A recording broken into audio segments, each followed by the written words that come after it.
इस वक्त की बड़ी खबर सामने आ रही है। उत्तर प्रदेश के 9 विधानसभा सीटों पर उपचुनाव की गिनती शुरू हो चुकी है और जिस तरीके से समाजवादी पार्टी आगे नजर आ रही है, कहीं ना कहीं समाजवादी पार्टी के कार्यकर्ताओं में, प्रत्याशियों में और जो खुशी का माहौल है वो सीधे तौर पर देखा जा सकता है। इस मुद्दे पर बातचीत करने के लिए हमारे साथ मनीष मौजूद है। जिस तरीके से देखा जाए तो योगी आदित्यनाथ ने इस उपचुनाव को लेकर तमाम तरह की तैयारियां की थी और बिल्कुल भी भारतीय जनता पार्टी ने इस उपचुनाव को हल्के में नहीं लिया था। लेकिन जिस तरीके से समाजवादी पार्टी ने यह चुनाव लड़ा है और वोटिंग के वक्त जो तमाम विवाद हमें देखने को मिले, खुद समाजवादी पार्टी के जो ट्विटर हैंडल थे उससे लगातार शिकायतें चुनाव आयोग को भेजी जा रही थी और प्रशासन पर सवाल उठाए जा रहे थे। लेकिन जिस तरीके से जो शुरुआती रुझान आ रही है इसमें कहीं ना कहीं समाजवादी पार्टी आगे चल रही है। लेकिन कहीं ना कहीं देखा जाए तो ये उपचुनाव काफी ज्यादा 2027 के विधानसभा चुनाव के मद्देनजर काफी ज्यादा अहम है। इस मुद्दे पर बातचीत करेंगे। मनीष, कैसे देख रहे हैं आप जिस तरीके से जो रुझान सामने आ रहे हैं, इसमें समाजवादी 5 से 6 सीटों पर आगे निकल कर आ रही है और कहीं ना कहीं भारतीय जनता पार्टी की उम्मीदों पर पानी फिरता हुआ नजर आ रहा है। क्या लगता है आपको? देखिए, मुझे तो अखिलेश यादव की और समाजवादी पार्टी के तमाम नेताओं की बातें याद आती हैं। जिस तरीके से वो दावे करते हुए नजर आ रहे थे कि 5 से 6 सीटों पर समाजवादी पार्टी जरूर जीतेगी, क्योंकि 5 सीटें देखा जाए सिराज यहाँ पर समाजवादी पार्टी की ही हैं, जो कि उनका गढ़ मानी जाती है। यहाँ पर समाजवादी पार्टी का एक रुतबा है, एक यहाँ पर उनकी जो पकड़ है वो काफी ज्यादा मजबूत यहाँ पर वोटर्स पर मानी जाती है। और जिस तरह से अखिलेश यादव ने लोकसभा चुनाव से बीड़ा उठाया समाजवादी पार्टी को आगे बढ़ाने का, आप देखिए किस तरह से 37 सीटों पर समाजवादी पार्टी उत्तर प्रदेश के लोकसभा चुनाव में जीत दर्ज करती है। यहां तक कि सूबे में मौजूदा सरकार में मौजूद भारतीय जनता पार्टी योगी आदित्यनाथ सरकार को एक कड़ा झटका यहां पर देती हुई नजर आती है और 33 सीटों पर भारतीय जनता पार्टी सिमटती हुई नजर आती है। तो वहीं से अंदाजा लगाया जा सकता था कि समाजवादी पार्टी उपचुनाव में कितना बड़ा खेला यहां पर कर सकती है। और आप देखिए कि रुझान शुरुआती आने शुरू हो गए हैं। अखिलेश यादव ने जिस तरह से दावे किए थे 5 से 6 सीटों पर अभी भी समाजवादी पार्टी आगे चल रही है, यानी कि भारतीय जनता पार्टी की जो मेहनत थी, योगी आदित्यनाथ ने जो तमाम यहां पर प्रयास किए, उनके प्रयास कहीं ना कहीं विफल साबित होते हुए नजर आ रहे हैं और समाजवादी पार्टी की जीत का परचम लहराना लगभग शुरू हो चुका है। और जिस तरह से कार्यकर्ताओं के अंदर मनीष, मैं एक सवाल पूछना चाहूंगा। जिस तरीके से समाजवादी पार्टी ने चुनाव लड़ा है, कहीं ना कहीं जो समाजवादी पार्टी के नेता थे वो कह रहे थे कि समाजवादी पार्टी बनाम भारतीय जनता पार्टी ये मुकाबला नहीं था, ये सपा बनाम प्रशासन था। और कहीं ना कहीं देखा जाए तो योगी आदित्यनाथ ने इस उपचुनाव को जिस तरीके से अपने हाथों में लिया था और कहीं ना कहीं क्या इससे यह अंदाजा लगाया जा सकता है कि योगी आदित्यनाथ अगर आज भारतीय जनता पार्टी को उपचुनाव में झटका लगता है यानी हार मिलती है, तो योगी आदित्यनाथ की जो कुर्सी है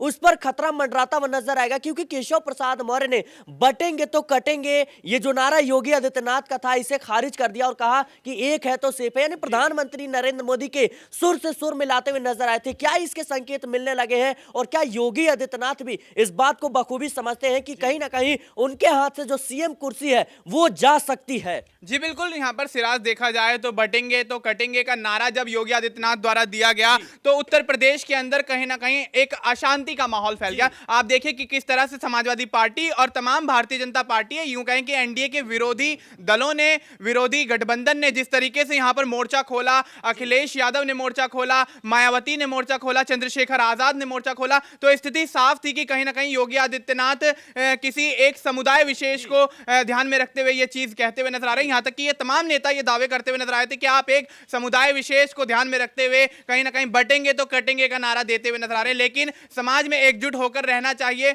वोटर्स आपको यहां पर पूरा प्यार देते हैं और वो वोटर्स सभी समाजों के होते हैं, किसी एक समाज से नहीं होते। तो स्थिति साफ है कि यहां पर अब चाहे यहां पर योगी और केशव प्रसाद मौर्य की बात आ जाती है तो यहां पर देखा हमने किस तरह से जब उत्तर प्रदेश के आम चुनाव के परिणाम यहां पर सामने आए थे तो योगी आदित्यनाथ पर तमाम सवालिया निशान खड़े हो गए थे। और बड़ी बात आपने कही। जिस तरीके से लोकसभा चुनाव के परिणाम सामने आए और भारतीय जनता पार्टी की जो उम्मीदें थी वो कहीं ना कहीं पूरी तरीके से टूटते हुए नजर आई। लेकिन जिस तरीके से जो लोकसभा चुनाव में भारतीय जनता पार्टी को नुकसान हुआ उसका ठिकरा कहीं ना कहीं योगी आदित्यनाथ पर फोड़ा गया। उस लिहाज से भी कहीं ना कहीं उसी वक्त से ये कयास लगाए जाने लगे कि योगी आदित्यनाथ की अब उत्तर प्रदेश से छुट्टी हो जाएगी, यानी जो मुख्यमंत्री की कुर्सी है वो जाती हुई नजर आएगी। लेकिन जिस तरीके से बंद कमरे में आरएसएस प्रमुख मोहन भागवत से उनकी मुलाकात होती है, उसके बाद से योगी आदित्यनाथ का वो नारा आता है, बटेंगे तो कटेंगे, जिसको कहीं ना कहीं श्रेय दिया जाता है कि हरियाणा में कहीं ना कहीं भारतीय जनता पार्टी जीत ली।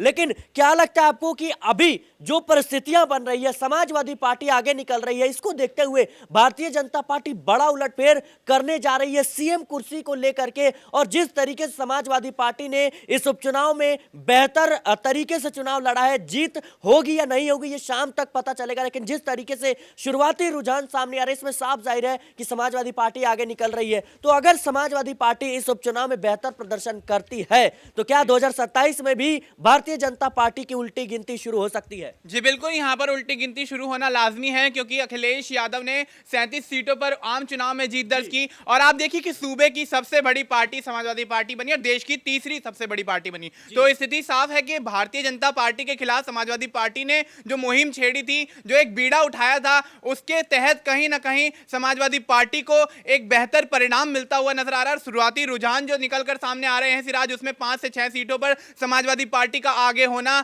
इसी चीज का एक प्रमाण है। और ऐसे में अब समाजवादी पार्टी और भी ज्यादा एक्टिव या यूं कहें कि सुपर एक्टिव मोड में यहां पर आती हुई नजर आ सकती है, क्योंकि जिस तरह से यहां पर रुझान शुरुआती निकल रहे हैं, तो अखिलेश यादव और समाजवादी पार्टी की जो मेहनत है वो रंग लाती हुई नजर आ रही है। और जो आने वाला चुनाव है, 2027 का विधानसभा चुनाव है, उसमें कहीं ना कहीं भारतीय जनता पार्टी की वाकई यहां पर उल्टी गिनती शुरू हो सकती है। और भारतीय जनता पार्टी के साथ साथ योगी आदित्यनाथ की कुर्सी पर एक बड़ा खतरा यहां पर मंडराता हुआ नजर आ सकता है। जी बिल्कुल मनीष, आपने बड़ी बात कही कि समाजवादी पार्टी के जो तमाम कार्यकर्ता थे, इनकी मेहनत रंग ला सकती है। क्योंकि देखा जाए दर्शकों, समाजवादी पार्टी इस बात को बखूबी समझती थी कि ये योगी आदित्यनाथ के लिए फाइनल मुकाबला है, सेमीफाइनल भारतीय जनता पार्टी के लिए है। क्योंकि अगर इस उपचुनाव में भारतीय जनता पार्टी को नुकसान होता है तो जाहिर सी बात है कि फिर मुख्यमंत्री कुर्सी पर बड़े उलटफेर के आसार जो है वो दिखने शुरू हो चुके हैं और इसके कयास लगाए जा रहे हैं। लेकिन मनीष, जिस तरीके से समाजवादी पार्टी ने चुनाव लड़ा, तमाम जो उनके कार्यकर्ता थे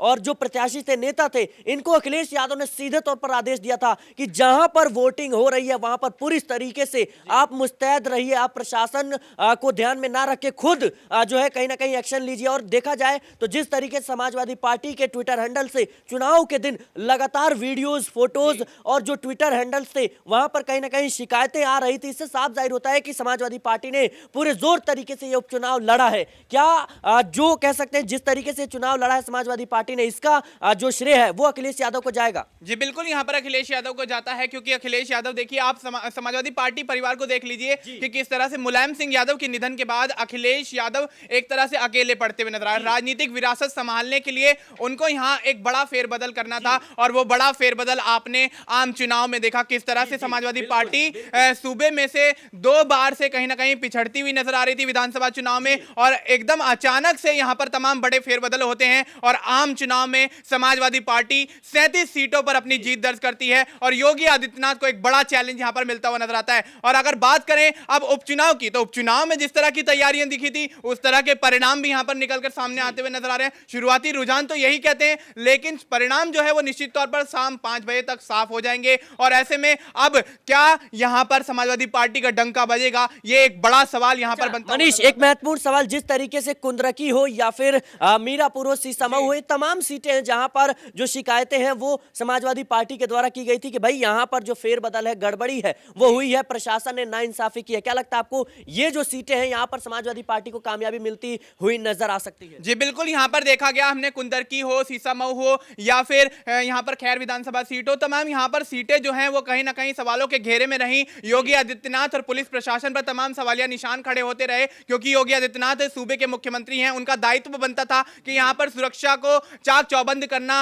व्यवस्था बनाए रखना। और ऐसे में योगी आदित्यनाथ द्वारा जो पुलिस प्रशासन वहां पर मुस्तैद था, उसमें भी कहीं ना कहीं यहां पर एक बड़ा पेच फंसता हुआ नजर आया। पुलिस प्रशासन द्वारा यहां पर मतदाताओं को डराने धमकाने की बातें निकलकर सामने आई, उल्टे पैर घर लौट जाने की बातें यहां पर कहते हुए यहां पर पुलिस प्रशासन के यहां पर अधिकारी नजर आए। और ऐसे में तमाम यहां पर जो प्रशासन था वो पूरी तरह से योगी आदित्यनाथ या यूं कहें कि भारतीय जनता पार्टी का एक तरह से साथ दे रहा था। यानी कि एक तरफा यहां पर जो साथ यहां पर पुलिस प्रशासन ने भारतीय जनता पार्टी का दिया है, उससे कहीं ना कहीं वोट बैंक जो है वो थोड़ा प्रभावित जरूर रहा होगा। और अखिलेश यादव या यूं कहें कि समाजवादी पार्टी का खेमे में जो वोट बैंक है वो शिफ्ट होता हुआ जरूर नजर आया। और ऐसे में यहां पर तमाम यहाँ पर मतदाता भी शिकायत करते हुए नजर आए। आपने देखा कि किस तरह से यहाँ पर सोशल मीडिया पर एक्स हैंडल पर वीडियो पोस्ट किए जा रहे थे। केवल अखिलेश यादव ही नहीं, समाजवादी पार्टी के तमाम बड़े चेहरे यहाँ पर उन वीडियोस को पोस्ट करते हुए नजर आ रहे थे। समाजवादी पार्टी के ट्विटर हैंडल से भी ये चीजें निकलकर सामने आई। तो मतलब माहौल ये था कि कहीं ना कहीं सीसामऊ